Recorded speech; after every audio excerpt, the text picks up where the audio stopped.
Gold, trusted gold buyers. మీరు తాకట్టు పెట్టిన బంగారాన్ని విడిపించి ఈ రోజు ఉన్న మార్కెట్ ధరకు కొనబడను.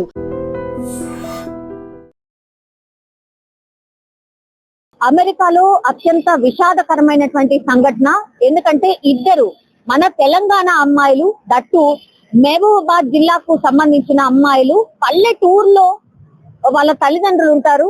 పెద్ద చదువుల కోసం, ఉన్నత చదువుల కోసం వాళ్ళ తల్లిదండ్రులు ఎంఎస్ కోసం అమెరికాకి పంపిస్తే పాపం అనుకోనటువంటి ఘటనతోని వాళ్ళిద్దరు ప్రాణాలు అయితే కోల్పోవడం జరిగింది.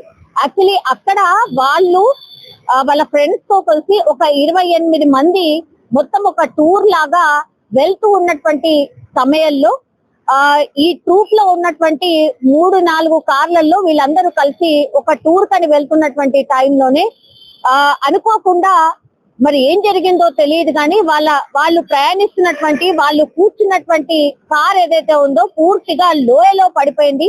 ఆ లోయలో పడిపోయినటువంటి సందర్భంలోనే వీళ్ళిద్దరు అమ్మాయిలు, ఒక అమ్మాయి పేరు వచ్చేసి మేఘన, ఇంకొక అమ్మాయి పేరు వచ్చేసి భావన. వీళ్ళకు కేవలం 25-24 సంవత్సరాలు మాత్రమే. అండ్ వీళ్ళు ఎక్కడ వాళ్ళు అని అంటే నాగేశ్వరరావు కూతురు వచ్చేసి మేఘన, ముల్కనూరు ఉప సర్పంచ్ కోటేశ్వరరావు కూతురు వచ్చేసి భావన. వీళ్ళు కాలిఫోర్నియాలో ఒక ప్లేస్ నుంచి ఇంకో ప్లేస్ కి వెళ్తున్నటువంటి టైంలోనే వీళ్ళు ప్రయాణిస్తున్నటువంటి కార్ యాక్సిడెంట్ కి గురై లోయలో పడిపోయి వీళ్ళిద్దరూ చనిపోవడం అయితే జరిగింది. ఇన్ జనరల్లీ మీరు చూస్తే కనుక 2025 ఈ 2025 లో మన ఇండియన్స్ ఎంత మంది చనిపోయినరో ఏంటి అనేది కూడా ఇప్పటికీ కూడా అఫీషియల్ గా డాటా అవైలబుల్ లేదు. కానీ వరుసగా మనం చూస్తే ఈ సంవత్సరంలోనే దగ్గర ఒక 200 నుంచి 300 మంది ఇండియన్స్ అయితే డెఫినెట్లీ ప్రాణాలు కోల్పోయి ఉంటారు. ఏ సందర్భంలో అంటే ఈ గన్ కల్చర్ చాలా ఎక్కువ అందులో, అట్లాగే అనుకోకుండా హెల్త్ ప్రాబ్లమ్స్ వచ్చి అలా.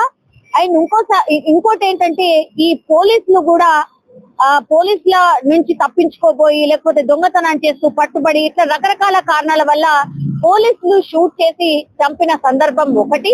తర్వాత దొంగతనానికి వచ్చి ఎవరైతే ఉంటారో వాళ్ళు షూటింగ్ చేసినప్పుడు ఇట్లా రకరకాల సందర్భాల్లో మన ఇండియన్స్ చాలా మంది ప్రాణాలు కోల్పోయిన సందర్భం అయితే ఉంది. ఎప్పుడు ఇట్లాంటి వార్తలు వచ్చినా సరే ఒక భయం. డెఫినెట్లీ మన తెలుగు రాష్ట్రాలకు సంబంధించిన పిల్లల వార్త ఎప్పుడు వచ్చినా సరే ఒక భయమే. ఈ మధ్య కాలంలో అయితే చాలా మంది మన వాళ్ళు జాబ్స్ పోయి లే ఆఫ్స్ అయి చాలా మంది ఇబ్బంది పడుతున్నారు. ఒకటి, అక్కడి నుంచి ఇటు వచ్చేస్తున్న వాళ్ళు చాలా మంది ఉన్నారు. ఇటు నుంచి అటు వెళ్దామంటే ఛాన్స్ లేకుండా పోయింది.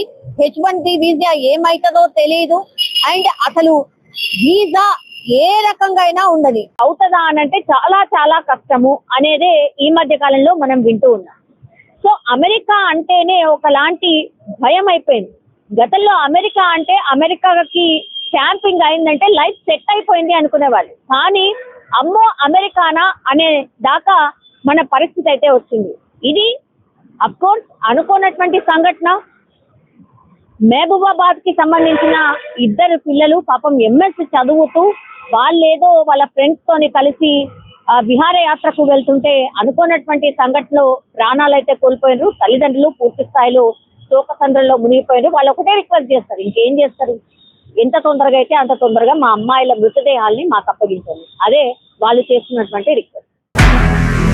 నిజంగా ప్రస్తుతం ఉన్నటువంటి సమాజం దేనికి ప్రయారిటీ ఇస్తుంది? ఆర్థిక సంబంధాల చుట్టూ మాత్రమే తిరుగుతుంది. మళ్ళీ ఎన్నికలంగానే చాలా విరక్తి కలుగుతాం. మంచి అనిపిస్తుంది కదా, లేడీస్ కూడా ఛాలెంజింగ్ జాబ్స్ చేసినప్పుడు చాలా బాగుంటది. ట్రాఫిక్ అసిస్టెంట్స్ గా నియమించిన ట్రాన్స్జెండర్స్ అందరితో సాల్యూట్ చేయించుకుంటున్నారు. ఫుడ్ డెలివరీ ఇవ్వటానికి వెళ్ళినటువంటి డెలివరీ బాయ్ అనిల్ పై కళ్ళ ముందు